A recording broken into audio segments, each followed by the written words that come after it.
Scripture reading today will be found in Proverbs chapter 4 and verse 18.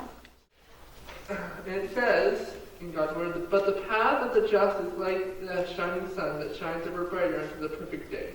May the Lord have the blessing to read the word. And praise God for His word. Amen. Heavenly Father, please be with the words that I speak. Help them to be words that can encourage and give life to the people here listening.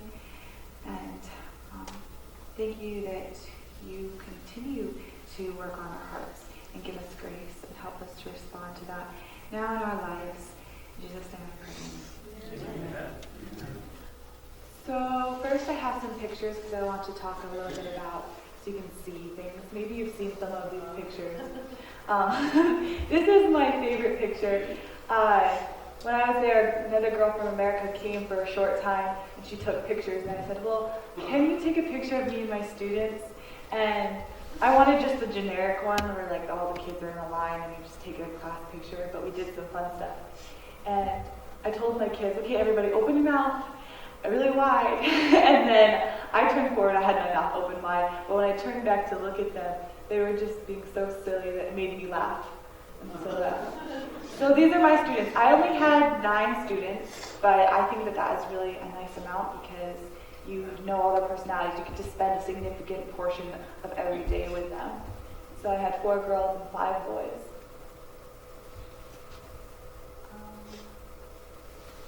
Try turning it off and turning it on and see if that does it. You're right on the side. Warner, can you show her, please? Oh, I think it's on now. Okay. There you go. So at the place I was at is called Kibidula, and it's a mission that's been established for many years now, at least like 25 or something, and it's grown. So they have a primary school, which I taught at. They have a secondary school, which helps students that have either can't afford secondary school, they've dropped out because they've gotten pregnant or done different things where grades are bad. It gives them a second chance because in Tanzania it's very hard to get a second chance. So we have a secondary school that gives students a second chance. We have an evangelism school, so we train missionaries to go out and be Bible workers, and they're part of Tanzania. We have a health center where people come and they treat them for different diseases. And we have a print shop. We print those glow tracts. You've seen glow tracts? You have them here, I think. So they print them in Swahili and Bible studies that go around the country. And as well as recently they've started an avocado farm so we can support ourselves instead of getting other missions. Because like OCI and ASI, they kind of support, but we want to be able to support ourselves and support other missions. So we have about 20 acres of avocados that are already producing. And I guess I should show you pictures in a minute, but sorry. So 20 producing already, but we're planting, and by the end of this year we'll have 500 acres planted. And this will support our mission and other missions. So we can be a mission that supports other missions, which is cool. So this is the buildings for the secondary school. This is all their classrooms. I don't know if you're familiar with One Day Church. So this is similar like structures, but they put up metal siding. In the secondary school, they teach them trades like woodworking for the boys. They all do agriculture. It's an agriculture school, and sewing for the girls. And then, as pictures of the primary school. So I know you guys sent me some things when we had the container that went over, and I was really thankful to have that because before I went, people said, no, you don't need to bring anything, and I shouldn't have really listened to that. And I went there and there was like nothing in my classroom. So it was really fun to have special things for the kids to do, like bright paper, and I have some other pictures that you might have seen. Oh, these frames that were purchased and sent over from you guys. This is the 2nd grade class. Oh, I was so happy to get all this stuff. Very happy. But then I was like, oh no, it's just me. And having like this class had like 17 kids in it, painting, and then I had to do my kids, but it was really fun. Experience. This is the inside the kitchen at the primary school, so we cook over a fire. This at first made me really nervous because I was like, first of all, I called my mom and I was like, Mom, you don't know where I'm eating. And second, I thought it would be hard to cook over a fire, and so we went on a camp out towards the end of the year, maybe like September. And I volunteered to do the cooking because I went to, all the other teachers were men. And I know that they would have been fine, but I've had this little struggle in my mind. I was like, if they asked me to do things, I'd kind of just want to be the one in charge, so I'll volunteer. So I volunteered to be in charge of it, but I was like, I'm not cooking over fire, so I brought out propane. But then afterwards, I found it very easy, so that we made soup. These are the kindergartners. One day their teacher was sick, so I had kindergarten and first grade. So we just made soup over the fire, which I thought, I guess this is not hard and very normal now. This is inside the house, my house. So my house is like a small one-day church, very small. It has like 2 rooms. This is one of the rooms. Through that doorway is the second room. And it's like open over the top. You see the roof, I guess. So with my kids, I try to expose them to, not like, I don't think that you need, like being Americanized is necessarily so important, but just expose them to other things. Like they never had broccoli, so we had broccoli. They were all excited, and then maybe like half of them hated it, but they were excited before they ate it. So these are the avocado seedlings in one of our greenhouses that we are growing to plant in the fields. We also sell them. And this year we're going to start exporting avocados so we can get more money. If we sell them locally, it's not as much. We get like 8 times as much by sending them out of the country. This is one of the fields they're planting. All those little mounds is where a tree is going to be. Wow. These are the people planting. They have to dig all these mounds before they're planting. During vacation, I had a month off during the year. I went and I worked in the fields. And it's really hard work. It's really fun. Okay, it's hard work, but I have to say that teaching children made me more exhausted. At the end of the day, I was tired, but my brain felt really good. Not the way with kids. So here they are. I thought this was a really neat picture showing we can have up to 200 people working a day in our avocados just to get it set up. So we have part-time employees. Okay, we'll go back to that later. All right, so I have a few more pictures, but that will go when I tell you some stories. So when I first got to Tanzania, it's a culture shock when you arrive, but soon everything becomes very normal. Like the first time I went to market, I was just like wide-eyed. But then it's very soon, like less than 6 months, you just get accustomed to how things are. Where I live on my campus, the village surrounding it, their standard of living is like going up a little bit, or the quality of life maybe is the right term. So they have metal roofs. Many of them have cement floors. I mean, it still doesn't look perfect. Like it's still strange to think that people have smartphones with the house that they're next to. But it becomes normal. And I didn't feel so shocked. You know what to expect when you go to church. You know what to expect when you go to a village church. It just becomes somehow very normal. Towards the end of my time there, one of my teachers, he had been trying the whole year to find a time for us to go to his home village, which was like an hour and a half motorcycle ride away.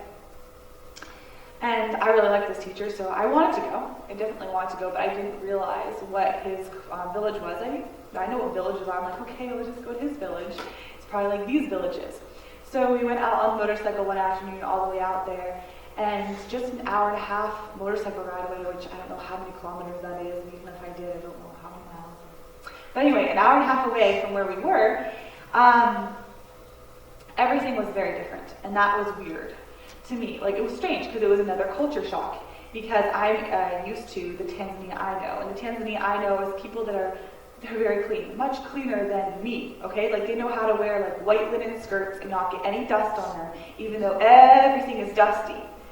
And that was crazy to me, because I was like, whatever, I'm not wearing white, and I'm going to sit down if I want to, and I'm not going to dust off the chair. But they like do. They're so particular, it's amazing. And I'm used to them having, people there, they have shoes, my friends, like everybody. It seems very normal, and it seems like they're doing somehow fine. But out where we went to visit his home village, we started visiting some of his father's second and third wives. We stopped by them to visit them, and different cousins. And the houses are this tall, you know. These are the houses that I saw on the bus ride going to where I live. So on the bus ride, you see these short houses, but I never experienced short houses. I never knew a man that used to live in a short house. So the houses are like this tall, they have grass roofs, they have dirt floors. You look in, you don't see a bed. It's only one room, you don't see a bed. You see one cooking pot. You don't see a line, like typically visiting people's houses, you see the clothesline with all the clothes drying. There's no clothesline. It looks like the only clothes they have is what they're wearing.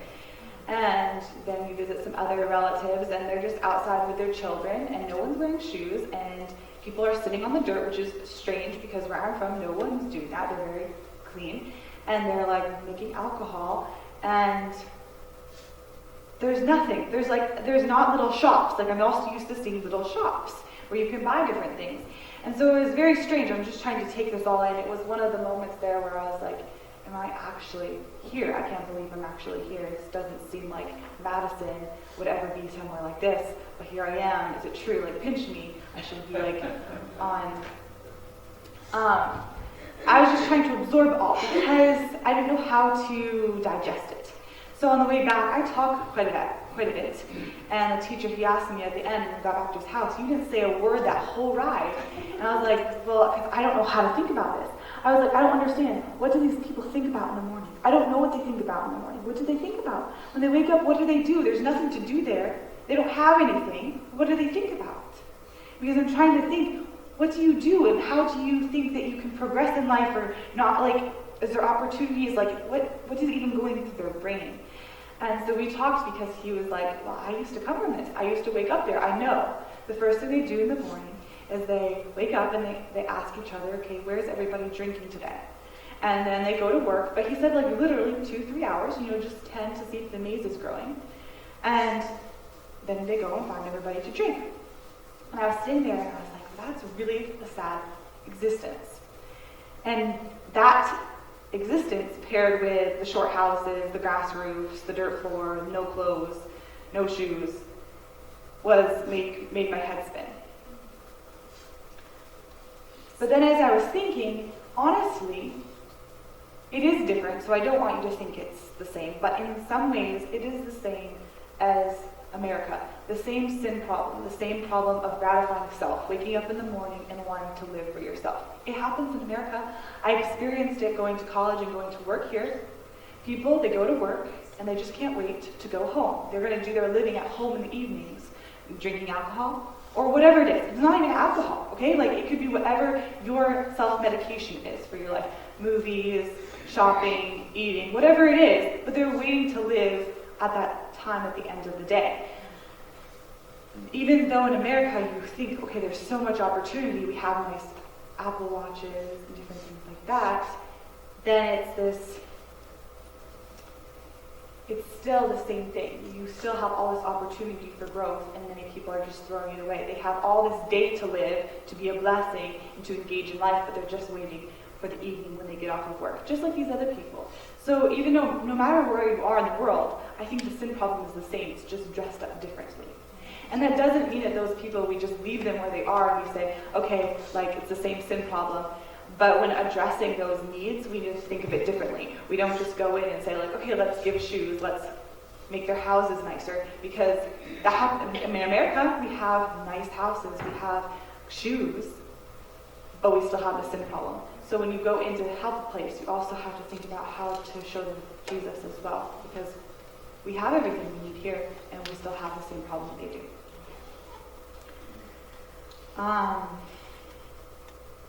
I guess when I was over there, I listened to a sermon. It wasn't about an Adventist missionary. I don't know what her religion, what her denomination was, but she went as a missionary to China, and she lived in the slums of China. And she went to China, and she didn't have lots of money. She didn't have people funding her. She lived as a poor person in the slums in China. But she did her best to help share the gospel. And one day, she went to visit her friend who lived in an apartment, but it was the size of a closet, very small. And in fact, the size of the closet basically just fit a bed. So you open the door, and you're not really in the room, you're on the bed. And you're not really, and like on that bed is where you cook your food, where you eat your food, where you sit, where you stand, where you sleep. Like you just have a bed, you just have a room with a bed. And it wasn't just this woman, she had children there. And so the missionary came, and she wasn't Adventist, so she brought like sausage. She was just trying to be kind and give something, and talking to her and sharing with her about Jesus. And she said, I'm so sorry that I just brought you this sausage. I really don't have anything else, but I wish I could have brought you something else. Looking at the surroundings, this little bed, this tiny room, how everything works for this woman, how sad of a situation it was. But the lady looked back at the missionary woman and she said, no, it's okay. When you leave, Jesus sits with me on my bed. And then the missionary looked at this woman in this tiny closet that was just fit for a bed, and she said, this is the richest woman alive. Because she has Jesus to sit on her bed. Do I even have Jesus to sit on my bed? I have all these things. Do I have Jesus sitting on my bed? And it's kind of like nothing without Jesus is still nothing. Everything without Jesus is nothing. Nothing with Jesus is everything. And lots of stuff with Jesus is everything. So what makes up everything for you or for people is Jesus. I'm not sharing that to say we leave people where they're at. I really don't want you to think that, because it is good to have things, right? Some things are really good. I found out that's actually really nice. It's really nice to have a washing machine, so you don't have to spend hours of the day washing your clothes. It's very nice, because then maybe for those hours that you would be washing your clothes, put it in the machine, you can go do something beneficial. Now the problem is, sometimes we put stuff in the wash and then we go and our slugs, maybe not you, me, right? So, but inventions are nice. They help us with our life to be more efficient, right? So I'm not saying that those are bad things, but what I am saying that by living there and learning is that you don't need a lot of things to make you happy. Jesus does make you happy. And from this story, I would wake up in the morning, I didn't have my family there, it was a different experience, and I was like, Jesus, sit on my bed with me. Be here with me, because there's nobody else, and I really don't need anybody else as well. So that's something that I learned from Tanzania, in my experience there, I guess. So I want to share a few stories from teaching. This is my student Beatrice, and the tribe that lives around Kibidula, where I live, all the people are relatively short. It's a short tribe, so the men are like my height. And so she's a really tiny girl, even though she's like 7 years old. She's very small. And even though she looks adorable here, this is the beginning of the year. And at the beginning of the year, I did not like Beatrice whatsoever. There was another American girl who taught the first half of the year for kindergarten. And she always brings that up. She's like, you would come to school and you'd be like, I don't want to see Beatrice. And it's true. I didn't want to see Beatrice. And that sounds really weird, because how can a little child make you just, but I didn't, because she was just wicked. And we have class, and she's like, all of a sudden she's hitting kids, like punching them and hitting them with her bag, and just very disobedient. You tell her, I'll do this, and she does the opposite. And I don't know why. I don't know why that bothered me so much, why I didn't have enough, maturity to be like Madison, it's going to be okay. But she really bugged me. So I started praying for Beatrice all the time. And it's interesting how those that you think, I thought this little girl is the least likely to me to be able to connect with. And at the end of the year, Beatrice was my sweet one. At the end of the year, she was always running into my arms in the morning or any time of the day, just sitting there, just looking at me like I'm the best person in the world. And that's a really crazy thing, a place to be, when you have little children looking at you like you're the best, because you know you're not the best. And you're like, God, help me not to mess this up. Help me not to display the wrong character with the wrong motives behind it. Because if I do, this could possibly put separation between them and you later on. Because when children are little, you are their connection with God. And so that was something I had to learn as well. God, I can't do anything. I thought I was good until I had these children. And then when I had these children, they do everything that you do. And they start expressing themselves exactly how you do, and they remember everything that you do. And so that was, for me, what helped grow my relationship with God, to realize that I can't do everything, and that God has to be my strength.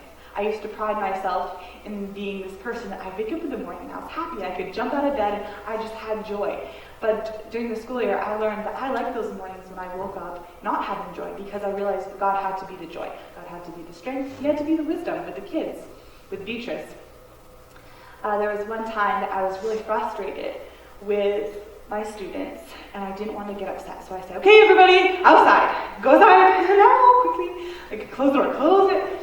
And I was going to get angry at them, so that's what I did instead. And I closed the door and I knelt down to pray, which I did on many occasions. And as I was praying, I hear the door open. I'm just like, I told them they need to stay outside. And the little kid, Beatrice, she's like, can I come in and pray with you?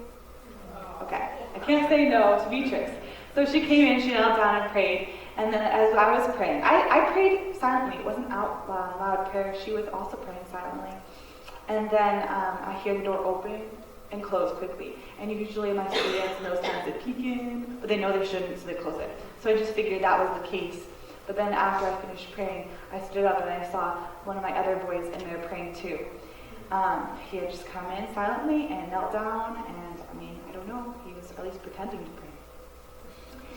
So that's my story of Beatrice, to see someone's personality transform during the year. This is Kevin. Kevin is a really,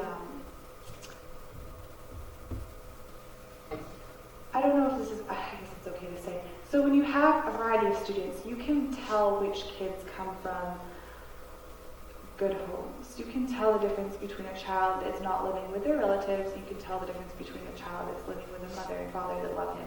So Kevin comes from a really good family.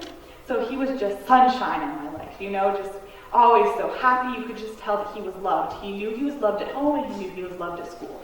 My other students, I had stories with them, and I found out later, their hard backgrounds, and then it made sense why it was so difficult, why they were difficult, and why, them to accept my love took time. But for Kevin, right away, because he knew he was loved. But, so I still have a story to tell about him, though. So as we were gardening one day, we had gardens that, didn't do so well actually, but we tried. And we were out there gardening, and I like to ask my kids lots of questions. When they first came, they went to kindergarten here, but they still didn't understand my English. So at the beginning of the year, it was very difficult. But I talk a lot, and I like to ask kids lots of questions. So I'm always asking them to engage them. If I tell them things, that's one thing. But I ask them questions, I can get them to speak English. So we were out in the garden, and I was asking questions like normal, just anything I can think of, and we're working. I'm like, Kevin, do you love Jesus? And he stopped his gardening, and he just looked at me, and he was just like, no. What did I do? In my mind, I'm thinking, why does this kid say no? He's like, no, I am loving you. And I was like, oh, that's even worse. In my mind at first I was like, that is stupid. What did I need to tell them that they need to love Jesus? And he's saying, no, I'm loving you. And at first that did shock me and make me feel kind of bad, but then it made sense. Because for a little child, they're still not, I don't know what the age is, but when they're young, you are their connection to God. They're not really talking, you have them pray, but it's not like they understand. You are the living Jesus to them. You're living, breathing, they can tangible, see you, touch you, Jesus. Amen. So you are Jesus to them. And so when he said that, I took a little time to chew on it, and I was like, it's because Jesus, I tell him about Jesus. He doesn't see Jesus, feel Jesus, but I am right here. So it makes much sense for him to be loving me instead of Jesus. And as I chewed on that even more, it made sense too, that if you are a Christian, if I'm a Christian, then we are missionaries. And if we're missionaries, then we are the connection between God and somebody that doesn't know God yet, or hasn't accepted God yet, or doesn't have a relationship with God yet. Even in the church, there are people in the church that don't have a relationship with God yet. You are the connection between them and God. With these children, I was the connection between them and God. So for them to say, I'm loving you, is not so absurd, but it makes you stop and think of your responsibility as a Christian, as a missionary, as living your life, as you wake up, as you go to work, as you go to church, that you are Jesus to somebody.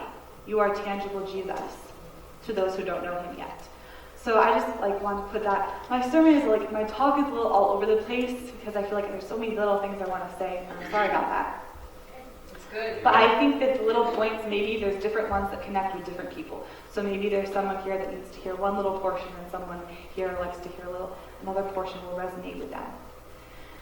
So as my kids were going throughout the year, of course, at the beginning they didn't know much English, and I always felt like I was acting out everything I did, which was really silly. You sit them down and you're like, okay, Arnold hit Ernesto, and you have to act it out because they don't understand what hit, and it was like a charade, and I'm really happy that no one else was there to see me doing this. But as the year went on, it got better. They understood. You tell them what to do, they can go do anything you ask them. They understood. But still, I'm thinking they don't understand everything. We can fill in the missing things of what they think I'm saying. And we read those, is it My Bible Friend? My Bible Story? Those Clip Clop Went Little Donkey's Hoofs. I forget the titles of those. Do you know those books? Yeah. What is that? What are they called? My Bible Friends or something? So there's lots of pictures and few words, lots of repetition. So throughout the school year, I taught them Bible stories with fellows during Bible time, but during reading time, we just did the same stories over and over, repetitive English. But they wanted to read these books, the Bible story books, because they're like, look, there's more of them. And look, there's more pictures, and you've read us all of those other books many times. Can you please read this one to us? And I'm like, no, because you don't understand English. I can't read this to you. You're not going to understand. But they were begging and begging one day, please read us from the Bible story book. And in these books, I don't know if you are familiar, some of you are familiar with them, there's one picture and lots of words. I feel like they're going to get really bored. I'm going to sit there like this, reading, and lose their attention. And of course, there's so many words here. How are they going to? So they begged me, so I succumbed to that. And I started to read the story of Job in here. And the story of Job in here is split up into 4 parts. So I read the first part, and I stopped. And I was like, okay, we're finished. No, keep reading, please. And I'm like, aren't you bored? Because sometimes they fidget a lot and get really bored. And I can just tell, please sit up. No. But they were all listening. And they said, please read more. So I read the second part, and they begged again. Third part, fourth part. I just did it all. I was like, fine, it's the end of the day. You're going home. I don't have to think of any other activities. We'll just read the story. It's good. And I read it, and I was thinking, well, they didn't understand. They liked the pictures. They didn't understand. That's okay. I learned something. It was the story for me, because little things I was going through. I'm not like Job, but little things, much more minuscule to Job's experience. But I was like, that was for me. So that evening, I went home, and actually, during the course of the year, this little boy, he lived 13 kilometers away, one way, and he actually stayed with me most of the school year, 4 nights a week. So his name is Mario, and he stayed with me, which I'm very thankful for, because it was nice companionship. I like to be responsible for other people, helps me keep on schedule, helps me make better food. My parents came to visit me, and they're like, you're eating bread and peanut butter. So he helped me stay on track with that. I mean, there was times that it was kind of ridiculous, but I guess that's just like kids. You just have to expect it. I feel like telling you this. So in our shower area, he took a whole bottle of bleach and dumped it down, which I know to all you parents, that's fine. But to me, I was like, what? And then he did the same with a bunch of vinegar. But that wasn't so bad. I was like, whatever. He's just, I told him, don't do it again, and he didn't. But one day when he was taking a shower, one night, he was taking a shower, and he totally unscrewed the hot water handle off. Okay? And so the water was jetting out. It's fire water. I mean, it's fire water spurting out, and he runs out, and he was naked. I'm like, okay, throw this on. And he was all afraid, because he was like, I'm so sorry that I did this. And it was a fun little nighttime experience. I guess this is what kids are like. And I had to figure out how to turn off the water, but my whole house was getting flooded with fire water. But it was fun. So anyway, I had Mario staying at my house. We went home that evening. I thought, I like that story of Job that I read. I like these stories. Even as an adult, they have good applications. They tell the story really well.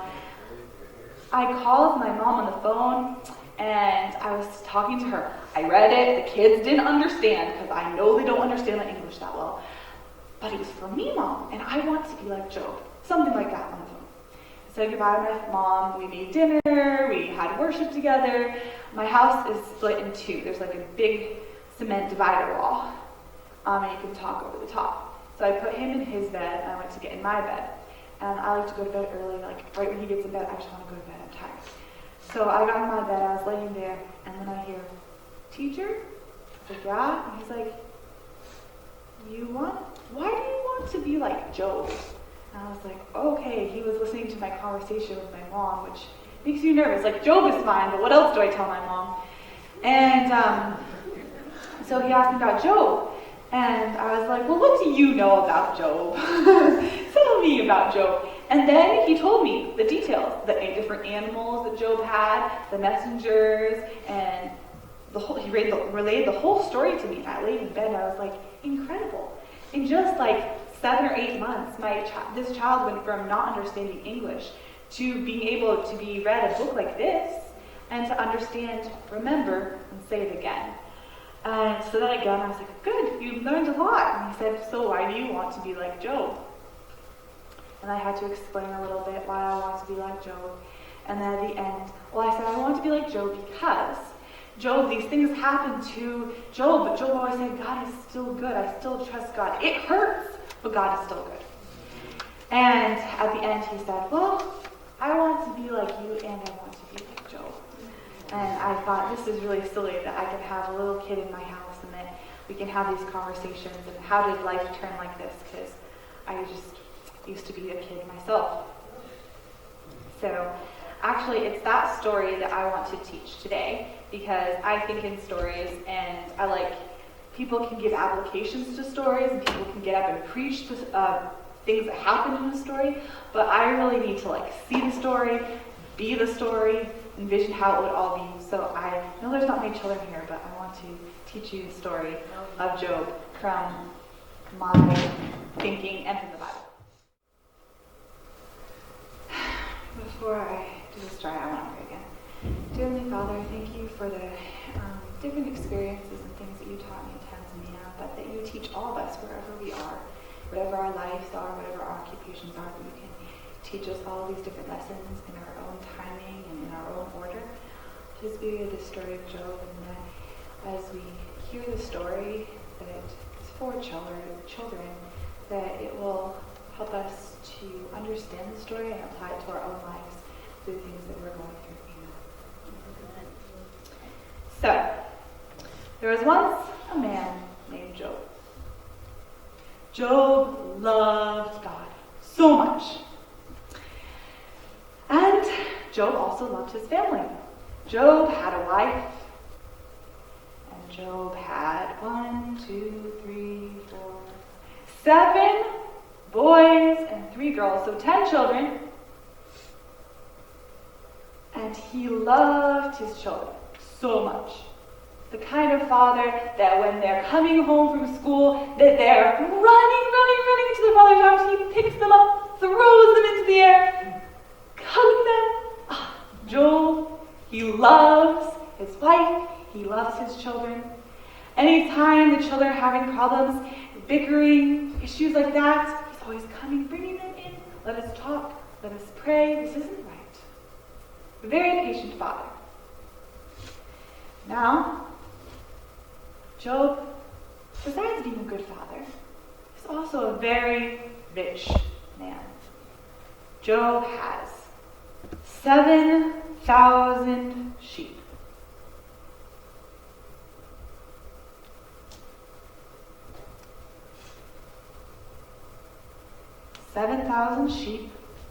He has 500 cows and 500 donkeys. 500 donkeys. And then he has 3,000 camels. which makes him a very rich man. Because even if you had 1, 2, 3 camels, you were considered rich, but he had 3,000 camels. He was a very, very, very rich man. Well, like I said, he was a good father, and as his children, they grew up from children, they became young women and young men with their own families, they were adults, their own houses. And these children, because their parents had brought them up, they actually loved each other, even as adults. They enjoyed being together. And so often, his grown-up children, because they liked being together, they would invite, come to my house, come to my house. So one day, one of the brothers invited, everyone come to my house today. We will have a party. So that's where all of his children were. They all went to the house to have a party, to be together. They loved to be together. Now, Job's wife, maybe, she thought, I think I'd like to go to market today and get some things. So she went off. Then those who watched the different animals, the shepherds, they took all the animals out to graze, to be out in the fields. And Job, he was somehow older now. So he just stayed at home these days.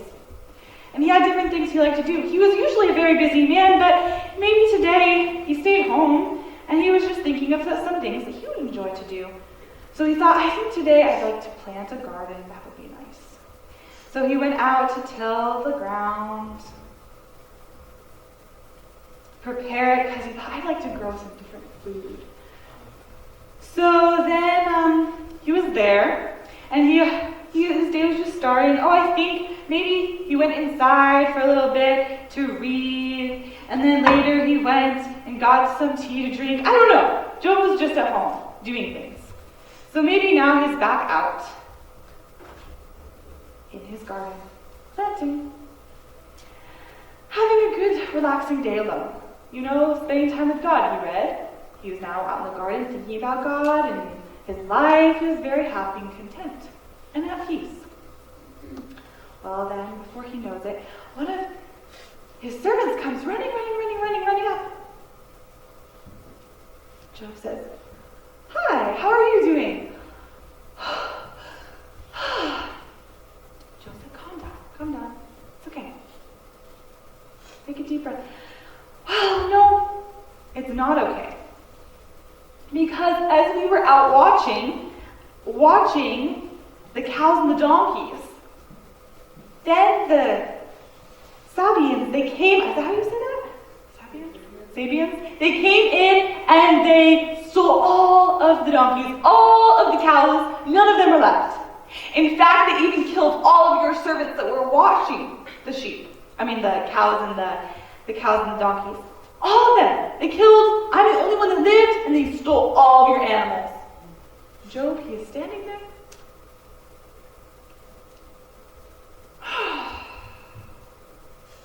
Cattle thieves. Well, my cows and my donkeys are gone. It's okay though. I still have many things. God is still good. It's okay. Things happen. Well, he started again in his garden, starting to plant some seeds. The day was beautiful. Yes, this had happened, but he trusted God and he knew that it was okay. He was still taken care of. Not everything had been taken from him. Well then, before he knew it, another servant came running up to Job, and he was out of breath. Job said, I need to tell you something. No, calm down. Just be quiet. It's okay. It's not okay. Because we were out, I watch your sheep. Job, yes, I know. You're one of the servants that watch the sheep. Don't worry. I know. Well, we were out there watching the sheep. And then, out of heaven, there was fire, and it came and took all of your sheep and all of your servants. In fact, I'm the only one that's alive, and I am so sorry. And Job, he looked at his servant. Okay, God is still good. I trust God. It is okay. This is another disappointment, but it is okay. It really is. What's important to me? This is okay. Well, he started again, covering up the seeds, pouring some water, busy with his day again. And then another servant came running up to him and breathing. I need to tell you, Job said, oh, this guy looks like he was one of the ones watching the camels. I wonder what's happened. And as he caught his breath, he said, I don't want to tell you this. And Job said, no, just tell me. I really don't want to tell you. He said, all of your camels were stolen by the Chaldeans. I have not even one left. They're all gone.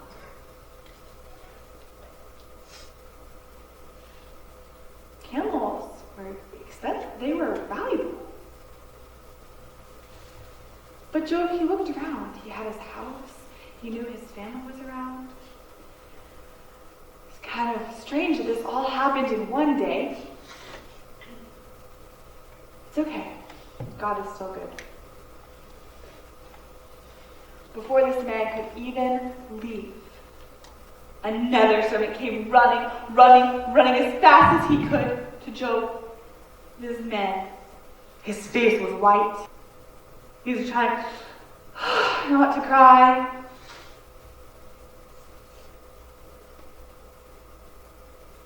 And he wouldn't even look at Job. I can't tell you this. Job says, speak. Surely it can't be as bad as all of my animals, my cows, my donkeys, my sheep, my camels. Just speak, I've had a bad day already. How could it get worse? It's impossible.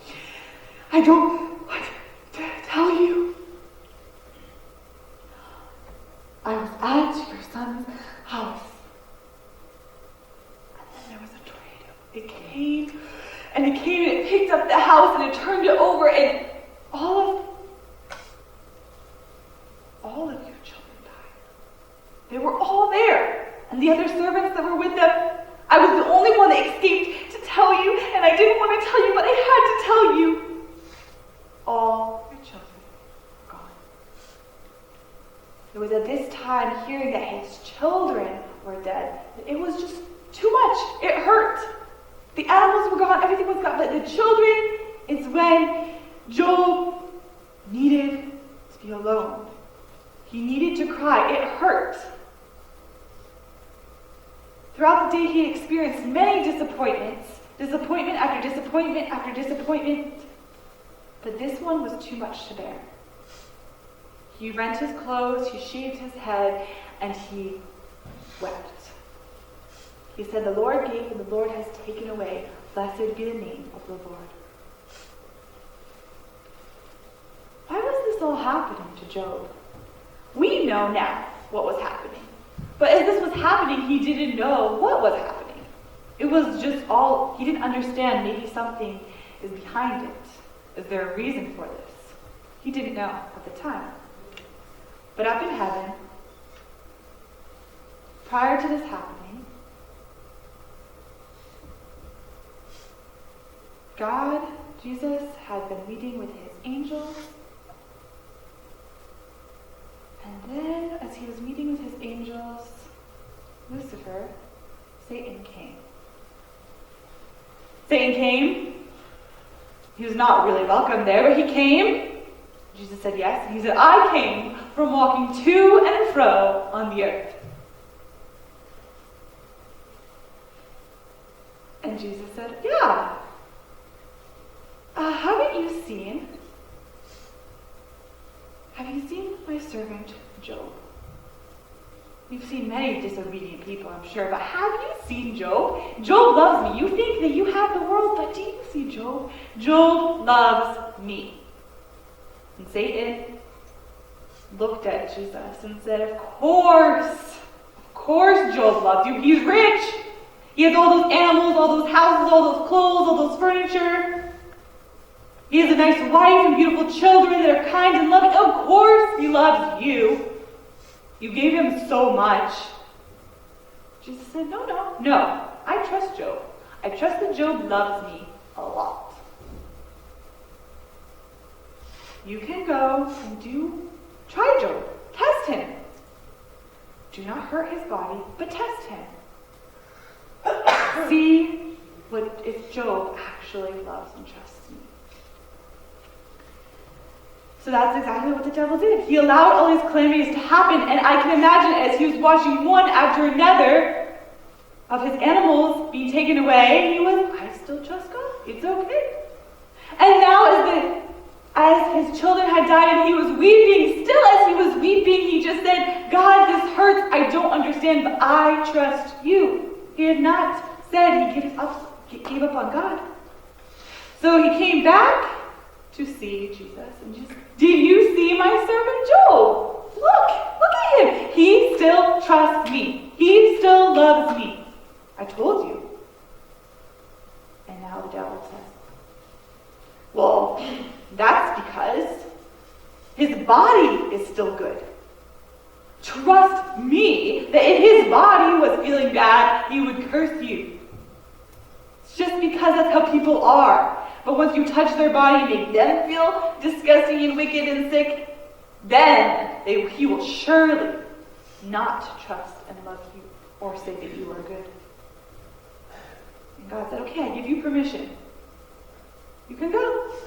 You can go to Job and you can give him an illness, except do not kill him, that he will still live. So as Job was there, mourning, crying,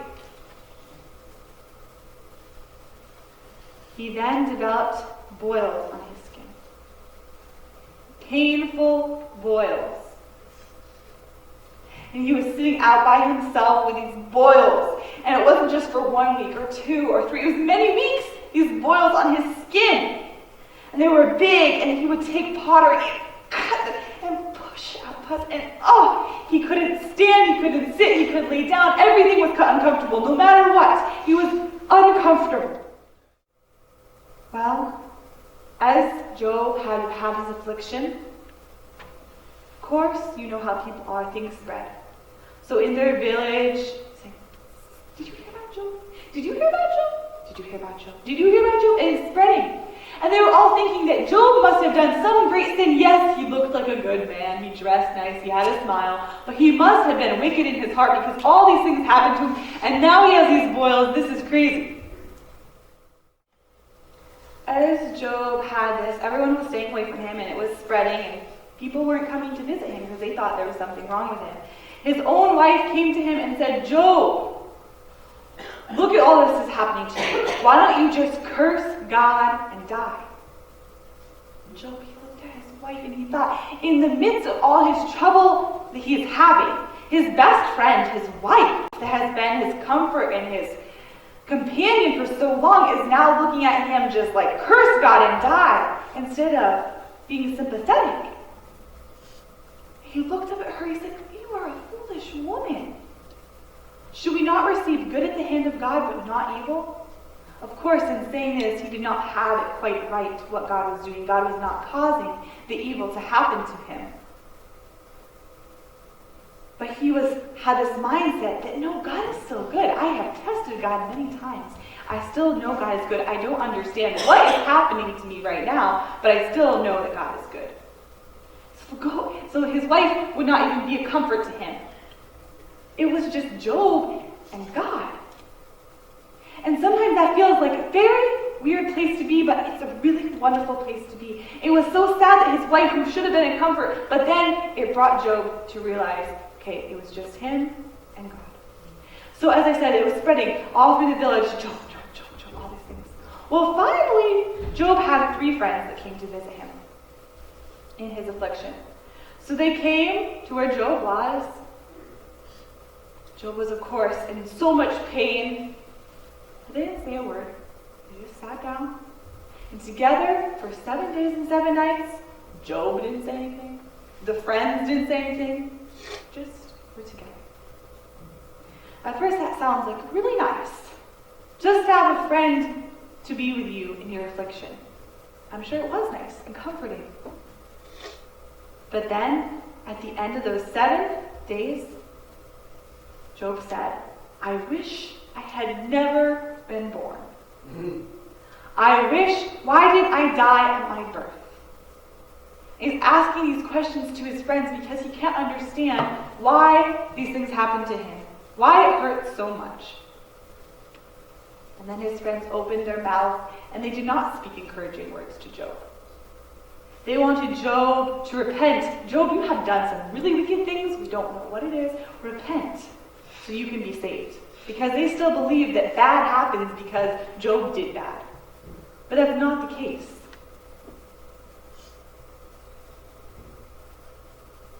All Job wanted was he wanted rest. In Job 19, verses 25 through 26, it says, what Job said, "For I know that my Redeemer lives, and that he shall stand at last on the earth. And after my skin is destroyed, this I know, that in my flesh I shall see God." Amen. So he wanted rest, but he also believed through this that God was still good. He was not understanding what was happening, but he still held on to God.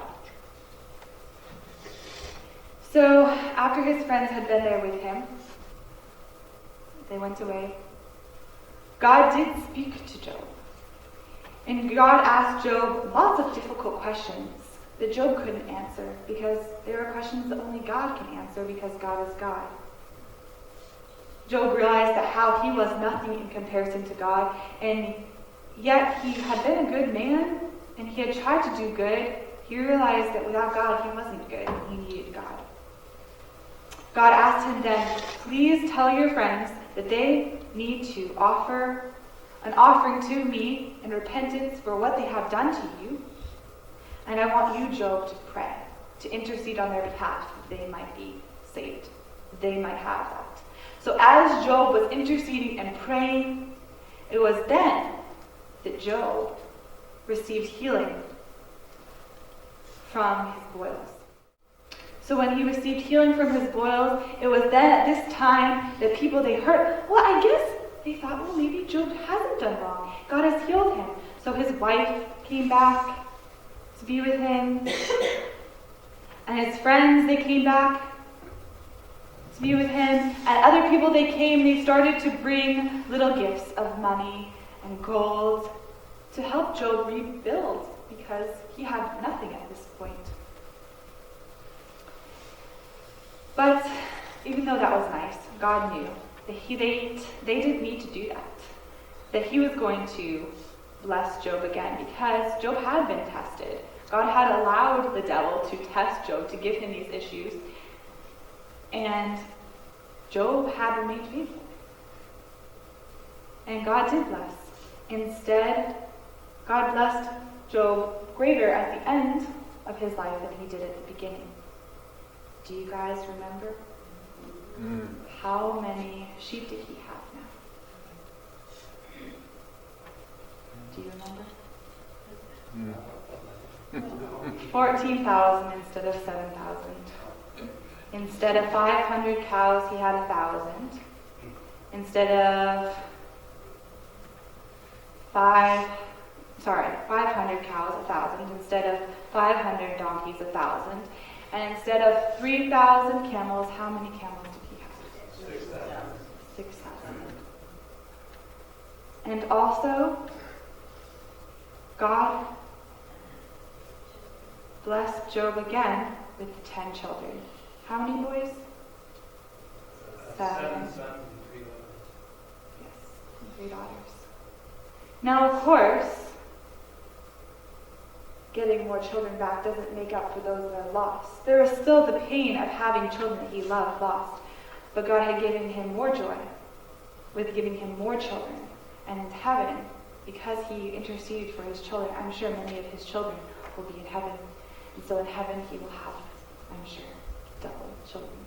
So, 3 things that I learned from the story of Job. I learned that Through this story and experiences in my life when I was in Tanzania towards the second half of the year, there was lots of things like they were going to happen and then they were taken away. Opportunities were there, like this, you can do this, and then no. Lots of little things, obviously minuscule compared to Job, but little things that made me feel like, why are my hopes keep getting up and then they're dashed? Why is there a gift and then it's taken away? And so I didn't understand. But I learned that this verse is true, and through this story that is true. In Psalms 118:17 it says, "The Lord is my strength and my song, and he has become my salvation." Amen. So for me, I realized, I was like, God is my joy. I used to wake up happy on my own, but then I realized I like waking up and asking God to be my happiness, because then I truly know it comes from him. Second thing I learned from this story is that yes, it is a blessing to have friends, and God does give us friends and family. But we do need that time with just God. And it was sad that Job had this experience where it was just him and God, because his wife and his friends were not there for him, and he was just him and God, because he was saying, God, I still trust you, and everybody was saying, curse God, die, Job, you sinned, you must have done something.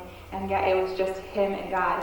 And that happens sometimes in our lives, but it's not something to be fearful of, because walking with God is the best thing. I found that taking walks and struggling things out with just me and God is the best. And I also learned through the story of Job and through my own experience that God taught me that there is no lasting disappointments with God. I think it is important to feel pain. Like when Job's children died, he had grief. It wasn't like he was pretending, I am okay. He wasn't okay. He never thought he was okay. He knew it hurt. He admitted that it hurt.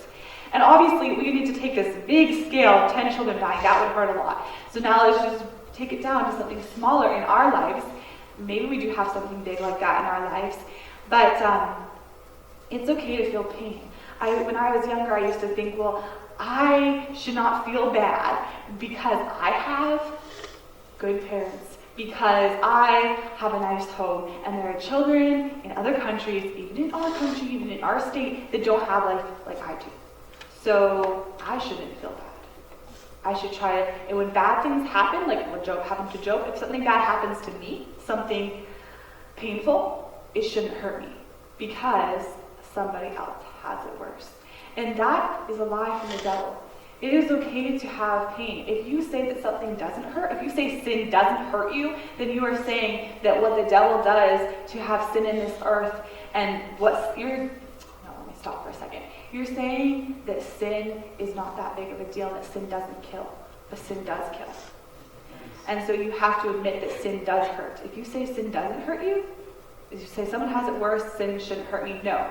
Sin hurts. We are all on this earth together. We experience different things. But it's okay to say, God, this hurts.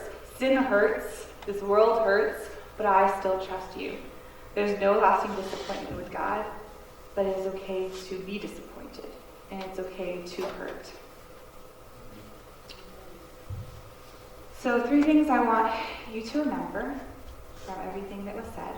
From the first portion of the beginning when I was talking about Tanzania, I want you to remember that missionary story that I said about how God can sit on your bed with you, and how if God sits on your bed with you, that you are the richest person alive. The second part I want you to remember from the second portion, when I was talking about the children, was that I want you to remember that you as a Christian are living, tangible Jesus to someone that does not have a relationship with God. You have to remember that. That you, who you are, your connection with God, you are what they see as Jesus. And then, with the Holy Spirit working, someday it will just be them, Jesus. And that's what you want. But until that happens, you are living Jesus to them. And the third thing from the story of Job that I want you to remember, that there's no lasting disappointments with God. This hurts. I don't like it. I don't understand. But God, I trust you. And I trust that there will be no lasting disappointments. And we know that there isn't going to be lasting disappointments. We know where we are headed. So, on that, I want to end with the verse that we read at the beginning. The path of the just is like the shining sun that shines ever brighter until the perfect day. So with God, things hurt. But with God, I think that each day is brighter. We do understand how glorious it is to live with God, even amid the pain and sin and suffering of this world. Dear Heavenly Father, thank you for being my friend, and thank you that you want to be what you are to me to everybody here. That you want to walk with us amidst the sinful world, that you wish that we didn't have to experience, but that you do offer a solution, and that walking with you, there's no lasting disappointments. Lord, there are things in our lives, things that where sin has come in, maybe because of ourselves, and sometimes just because of other people's choices, that sin has affected us. And Lord, as those things happen, help us to come to you with them, but to still trust that you are good, and that we know from our experience in the past that you will see us through to the future, and that you'll help us deal with those disappointments and those pains. And Lord, as we have a walk with you, and we know you, help us to more accurately reflect that to people that don't know you, that we can be a tangible Jesus to other people. Help us all in our own study time